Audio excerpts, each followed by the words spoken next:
የህወሓት ታጣቂዎች ከድሮን ጥቃት ለመሰወር ቅጠል ለብሰው የሚያደርጉ ስልጠና በዚህ ሰዓት መነጋገሪያ ሆኗል። ዲፕሎማሲያዊ ውድቀት ብዘጋጠማ ቁጽሪ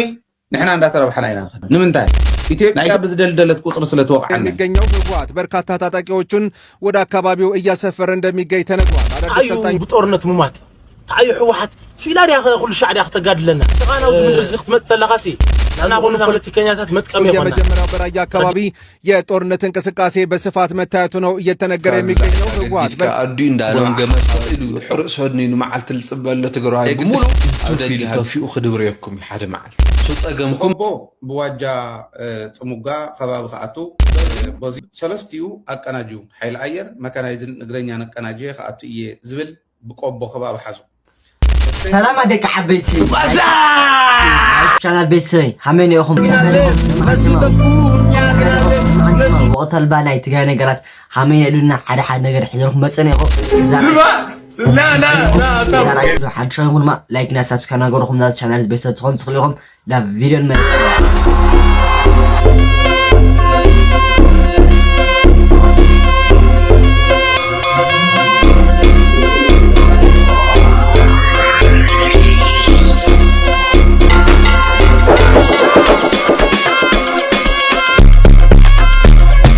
እንድሕር ኮይኑ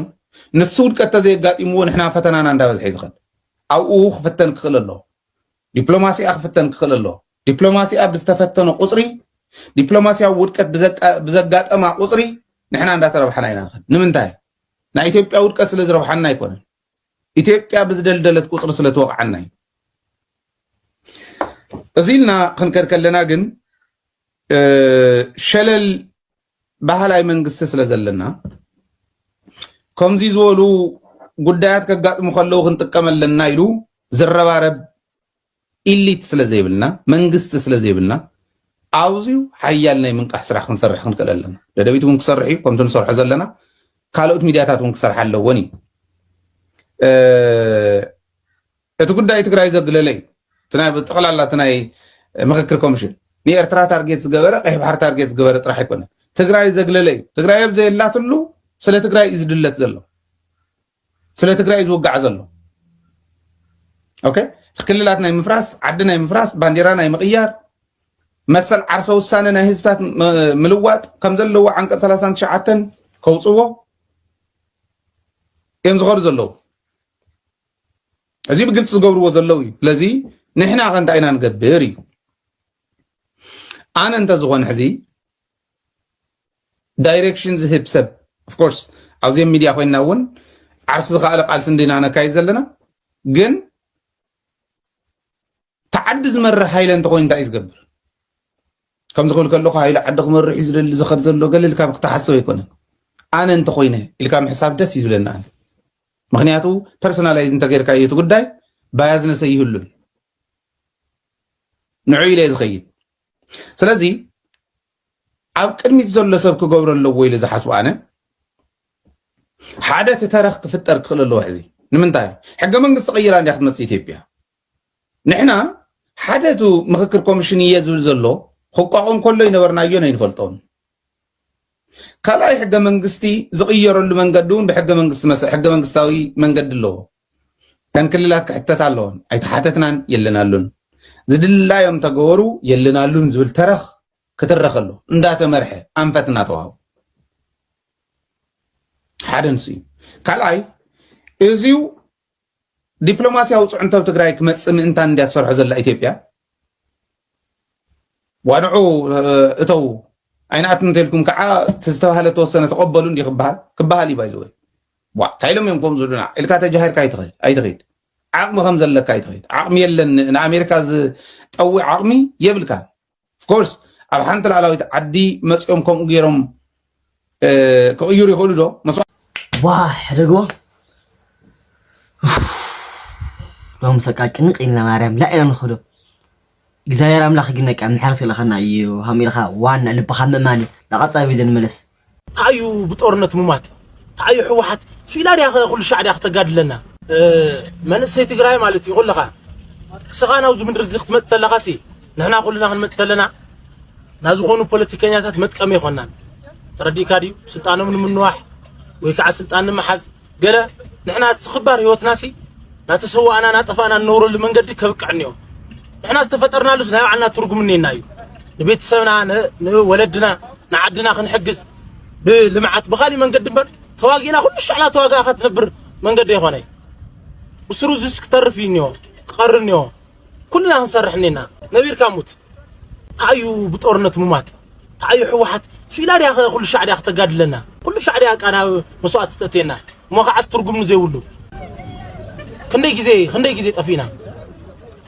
خندي جزي بزي بو عبينا خندي كتسويهم تاي ترقم نيو تزنور نيرهم كتزقطلو خالي تكنولوجي خالي تصرح نيرهم ك أي مسحنا خالي درجاي حزون مسواتي منهم ترقم يولو بقى وصا كاوم وصا كابتناي مسوات منقد سي وصا قيدل بقى نبر سويكا نبر منبارح شكا ولا نطمخا ولا نتشكركس منبار المسلم كله حل فيه كله زي غير نجار يلن خبان عطوان نيرو بشخد محزي تغيروا توميت كاس خاغن مويت كاخا تنوير كاغن تقصليخا بقى بزغابير خاموت ناو طورنت يتئتا بسور دغاغيمم زخسر سات ايشودكا يغني لي لا طلب يدن ملس مغازي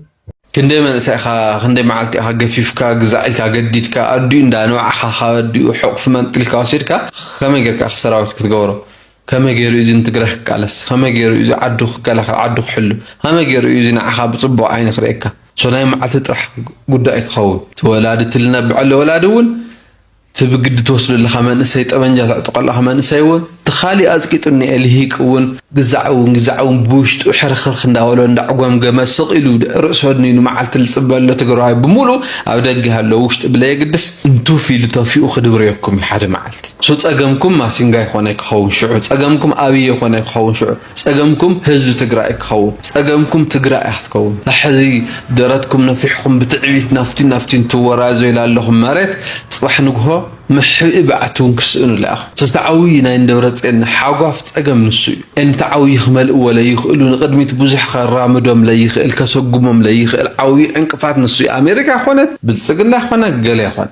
زيهم كلهم نايدق حيلتات دلوا وعينت حساب هاللوم دلهم عينت باد انتنشني هاللوم جزع هاللوم أوشتي للك قداي كسعلي عرخة مسخال اللوم قداي طعيق هون يخل أوش تللك عمق سعلي تناخرك هزو خانم حادق سعلي عسلك سعلي ودبك هزو أمينك منقص سعلي خونك منقص تلوك قبلك يخل نا الخ هزوي أديتات تقرأ أديتات مقالة أديتات علالة أديتات بوراسلة أديتات رامع عد روعة أحساء أقسم عدوى ليتقبل خاص ما سينجا منقصتي خايلو ليتقبل النيلكات قجاج مالتي ما سينجا بريزيدانتي إلى يوس ليس عني الكاتنا در تجوهي جزء عطيها أوليفك بكير خبك كيلك تخر مالتي تخجور الكاسو مجمرة عند هزوي قبلك مجمرة عند هزوي منقصي يبلك مجمرة عند محور سب منقصي قبلك على خل مسرح عند زرقح حقف وانا حدا مصايو نتقرأ يمثل نتقرأ يوكل نتقرأ يكف منقصتنا مسرح مجمرة مقالة تما أخل نسو ندو فتقرر مجمرة سلطانك إيغوخا تقمخا خبرخا تعبيتكا قزع عنده مجمرة دبرمو نتقرأي لمسل حدا ما أخل ما قال فتاب كأو نسويو نخلو تقاماتنا مفتح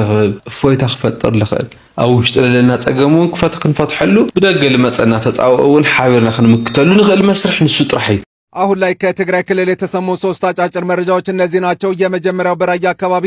የጦርነት እንቅስቃሴ በስፋት መታየቱ ነው እየተነገረ የሚገኘው። ህወሓት በርካታ ታጣቂዎቹን ወደ አካባቢው እያሰፈረ እንደሚገኝ ተነግሯል። አዳዲስ ሰልጣኞችም ወደ ቦታው እየተቀላቀሉ እንደሚገኙ መረጃዎቹ ጠቁመዋል። በተመሳሳይ መልኩ የመንግስት የጸጥታ ኃይሎችን በአካባቢው ሰፊ እንቅስቃሴ እያደረጉ መሆኑ ተጠቁሟል። የድሮን ቅኝቶችን በተደጋጋሚ መታየታቸውን ነዋሪዎቹ ጠቁመዋል። ሌላኛው ጉዳይ የትግራይ ክልል ከተሞችን ይመለከታል። በተለይም በመቀሌና ሌሎች ዋና ዋና ከተሞች ላይ እንቅስቃሴዎች ቀንሰዋል። ሰዎች በጊዜ ነው ወደ ቤታቸው የሚገቡት። የሆነበት ዋነኛ ምክንያትም ወታደራዊ አፈሳን በመሸሽ እንደሆነ ነው መረጃው ያመለከተው። ከክልሉ በርካታ ወጣቶች ይህንን ጉዳይ በመሸሽ ወደ ተለያዩ የሀገሪቱ ክፍል መሄዳቸው ነው መረጃዎቹ ያመለከቱት። ሌላው ጉዳይ በትግራይ ክልል የጥሬ ገንዘብ እጥረት ማጋጠሙ ነው የተነገረው። ይህም ጉዳይ ብዙዎችን ዋጋ እያስከፈለ እንዳለ ነው መረጃው ያመለከተው። በጥሬው የተያዘ 75 ብር በ100 ብር ሞባይል ባንኪንግ ምንዛሪ እየተካሄደ እንደሆነ ነው መረጃዎቹ ያመለከቱት። ክኸውን አይነበሮን ግን ደሓን ለማዓንቲ ብዛዕባ ክልቲኦም ኣሕዋትና የክዛረብ ፈለማ ግን ዛ ቪድዮ እዚኣ ሓንሳብ ንስማዕሞ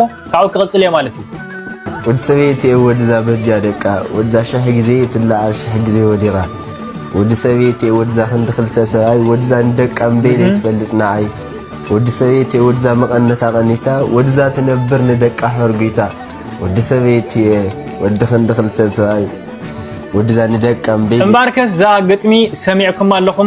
ما ترحون زيكم مسكي ريكم اللهم عبزون مالتيو إذا قطمي ملو بملو ولا تزيبلنا درجة 100% ولا تزيبلنا درجة 95% جن نايو كانوس بعشيا تاقطمي عبزاتي واد اللهم ناجحي عدام تبل عب كلتشهن عسرت كلت مالتيو قدمي شدشته شوعة عمت عبيلا يا تصحيف هذا قطمي يا سلازي زحونا زي نمنتاي أقرب وأيكون زبزلخو جن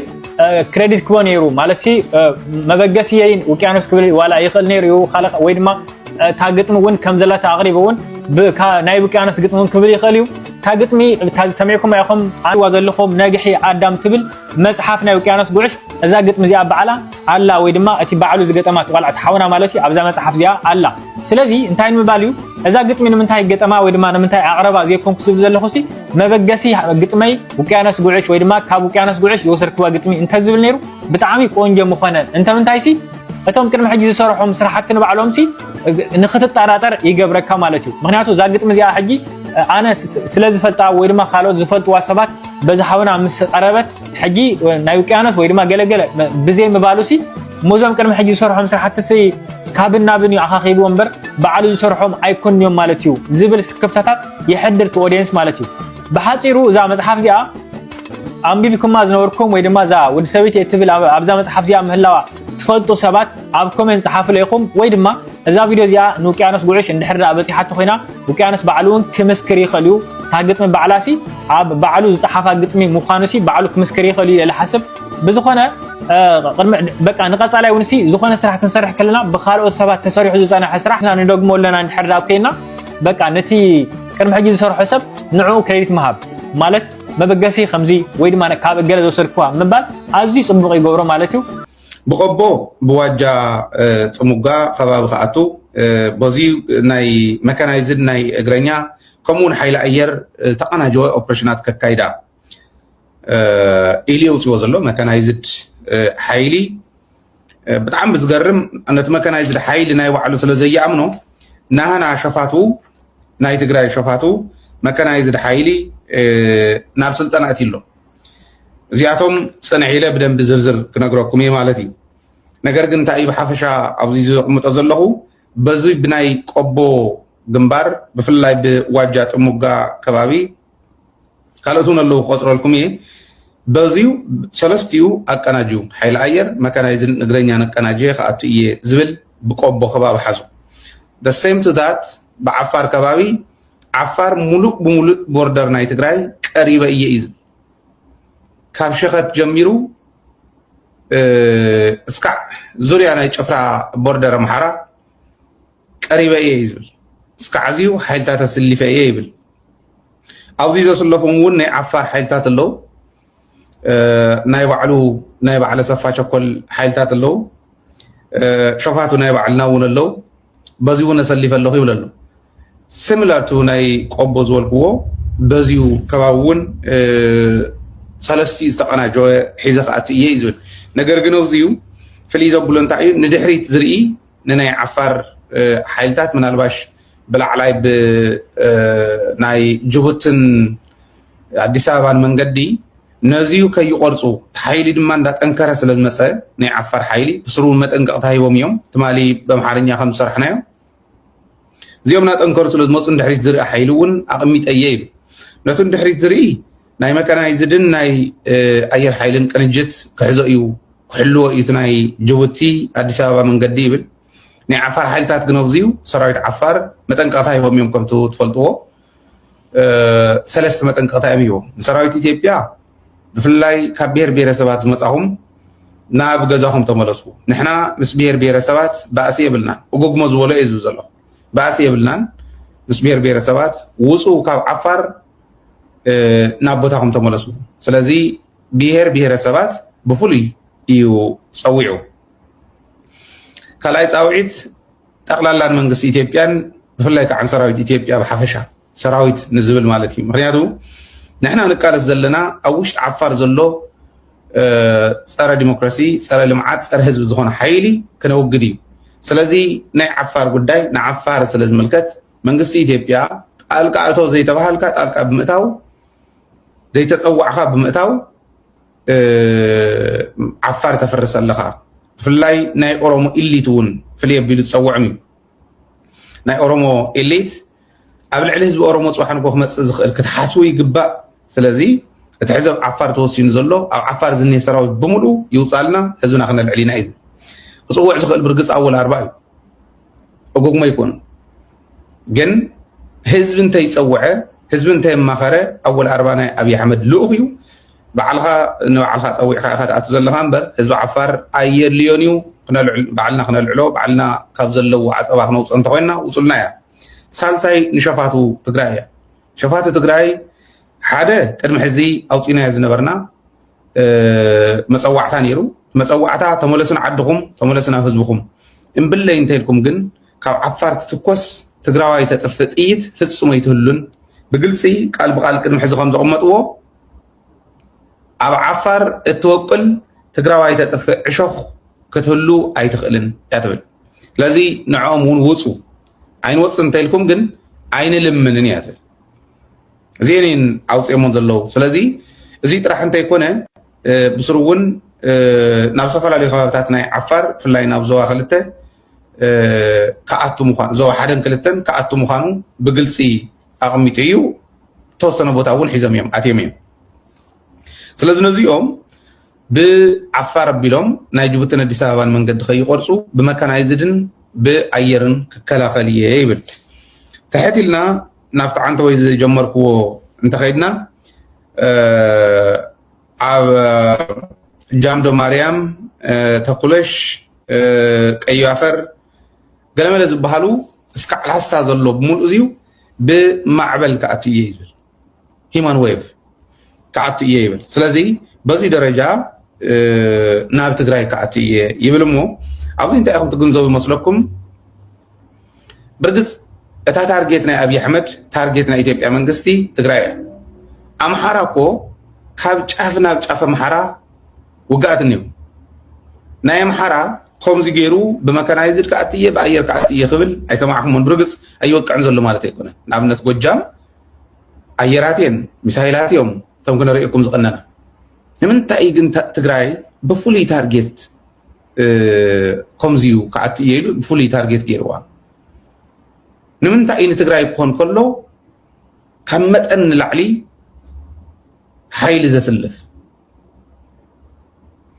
እዚዩ ሓደ ታሪክ ትግራይ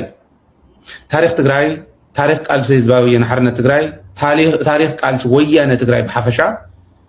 ንፀላእቲ ዝንብርከኽ ስለ ዘይኮነ ሓያል እውን ስለ ዝኾነ ሓይሉ ኣብቲ ኮዝ እዩ ኣብቲ ኮዝ ኣብቲ ምክንያት ኦኬ ኣብቲ ምክንያት እዩ ተሓይሊ ኣብቲ ናይ ጦርነት ምክንያት እዩ ተሓይሊ ስለዚ ናይ ጦርነት ምክንያት ናይ ትግራይ ብፍሉይ ስለ ዝርዮ ኣብ ኩናት ሰዓራይ ንክትኮን እቲ ኮዝ ስለ ዝኾነ ተዋና ምክንያቶም ፅኑዕ እዩ ምክንያቶም ድልዱል እዩ ክቃለሱኒ ምክንያታውያን እዮም ስለዚ ምክንያታዊ ኮይኑ ህዝባዊ ሕቶ ሒዙ ዝቃለስ ተቃላሳይ ከዓ ስለ ዘይሰዓር ናብ ትግራይ በቲ ሕዚ ትሪእዎ ዘለኹም ዓይነት ሂማን ዌቭ ፕላስ ናይ ዓለም ቴክኖሎጂ ፕላስ ዘሎ ሓይሊ ክላፈኖ ዝኽእል ሕዚ ቅድሚ ሕዚ እውን ከምኡ ገይሩ ክላፈንዎ ዝኽእሉ ናይ ቅድሚ ሕዝን ናይ ሕዝን ሓደ ኣይኮነን ስለዚ እዚ ክብል ከለኹ ሕዚ ስግኣት ክፍጠር ደልየ ኣይኮነን ብቆቦ ይመፅእ ኣሎ ብዓፋር ይመፅእ ኣሎ እስካዕ ላስታብ ዘሎ ብምሉእ ሒዝዎ ኣሎ ናብ ትግራይ ይመፅእ ኣለኹ እዩ ካሊእ ተኣምር የብሉ